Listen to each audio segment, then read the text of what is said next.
Tota pulcra es Maria, tota pulcra es Maria, ora pro nobis,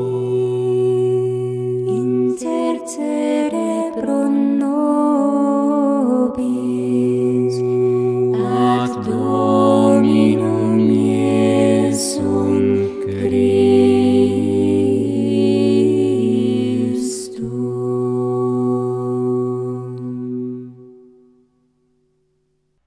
Domine, non sum dignus, ut intres sub tectum meum, sed tantum dic verbo, et sanabitur anima mea.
Nous attachons beaucoup d'importance au côté caché des choses. Trop de nos contemporains croient encore que ce qui se passe sur le devant de la scène suffit à les informer pleinement. Cette erreur est entretenue, volontairement ou non, par les médias qui les étourdissent littéralement de nouvelles sans importance et ne parlent jamais de ce qui se passe dans les cercles secrets, là où les décisions sont prises. Disraeli, qui fut un grand homme d'État britannique, disait que le monde est gouverné par de tout autre personnage que ne se l'imaginent ceux dont l'œil ne plonge pas derrière les coulisses. L'expérience nous a montré que les apparences sont souvent trompeuses et qu'il faut déchiffrer les mystères qui entourent les actes de certains groupes et de certains hommes si l'on veut découvrir leurs desseins et déjouer leurs manigances. Notre site internet est consacré, entre autres, à la découverte de cette vérité cachée. Les loges des maçons et des martinistes, les réseaux des Carbonari, les arrière-loges consacrées au culte de Satan, ne sont plus seuls à organiser les conquêtes d'esprit et des cœurs, à détourner de leurs devoirs les hommes d'État et, trop souvent, les hommes d'Église.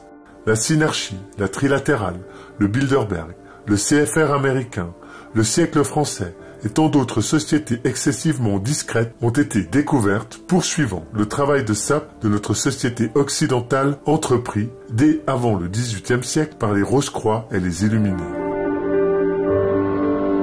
La science du bien, c'est la science du Christ, et la science du mal, c'est la science de l'Antéchrist.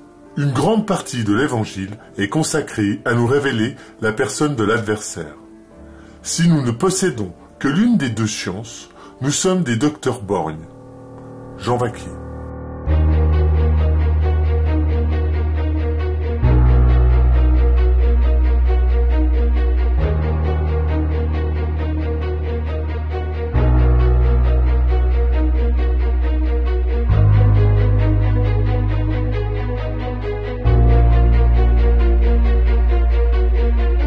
En ces temps où l'on peut penser que se réalise la prophétie de Notre-Dame de la Salette, à savoir L'Église sera éclipsée, le monde sera dans la consternation.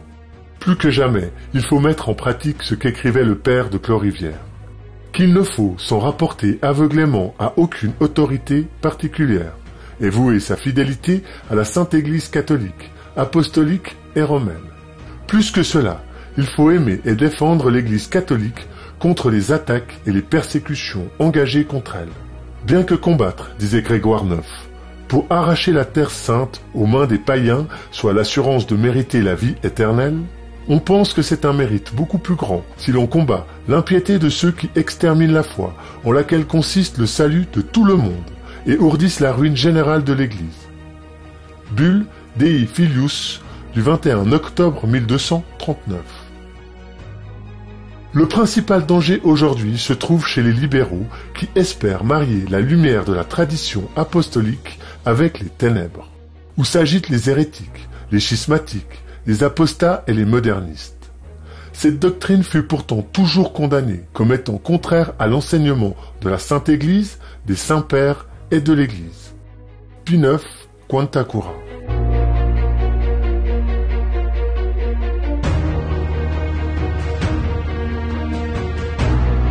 La documentation réunie dans notre site internet devrait permettre, nous l'espérons, à nos amis d'affronter victorieusement l'offensive générale lancée contre l'Occident par les forces secrètes de la Révolution. Elle devrait être une arme qui aidera les nôtres à triompher d'elle.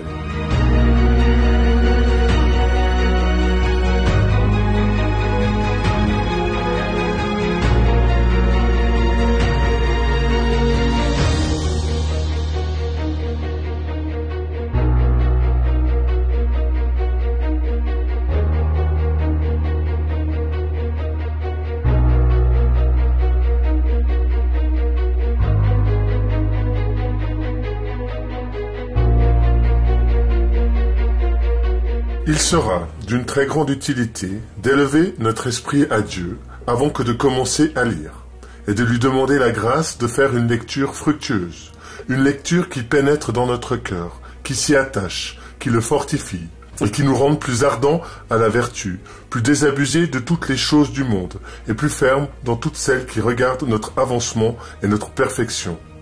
C'est ainsi qu'en usait le grand Saint Grégoire, qui ne se mettait jamais à la lecture sans s'y être préparé par l'oraison, et sans avoir dit ce verset du psalmiste. « Retirez-vous de moi, esprit malin, et j'approfondirai les commandements de mon Dieu. » Mais afin que nous concevions encore une plus haute estime de la lecture spirituelle, et que nous ayons plus d'envie de nous y donner, les saints la comparent à la prédication de la parole de Dieu, et disent que si la lecture n'a pas toute la force et toute l'énergie que la vive voix peut avoir, elle a d'ailleurs beaucoup d'autres commodités que la vive voix des prédications n'a pas.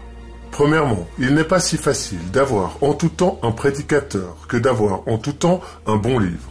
Secondement, ce qu'un prédicateur dit de meilleur passe vite, et ainsi ne peut pas faire tout son effet.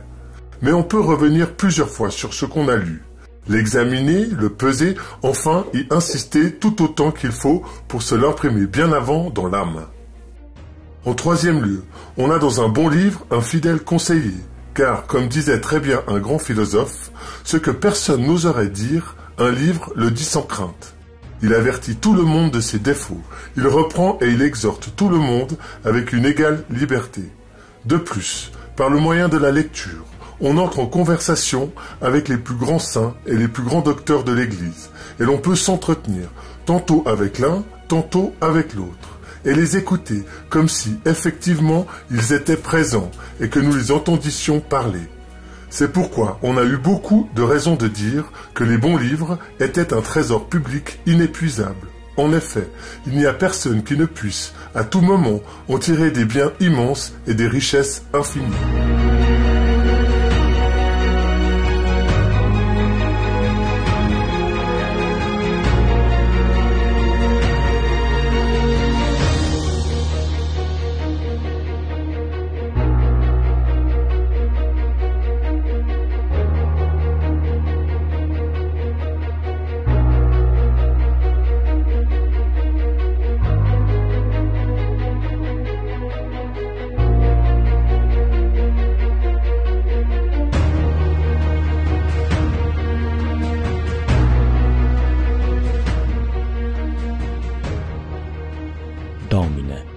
sum dignus, ut intres sub tectum meum, sed tantum dic fervo, et sanabitur anima mea. Amen. Tota pulcra es Maria, tota pulcra es Maria.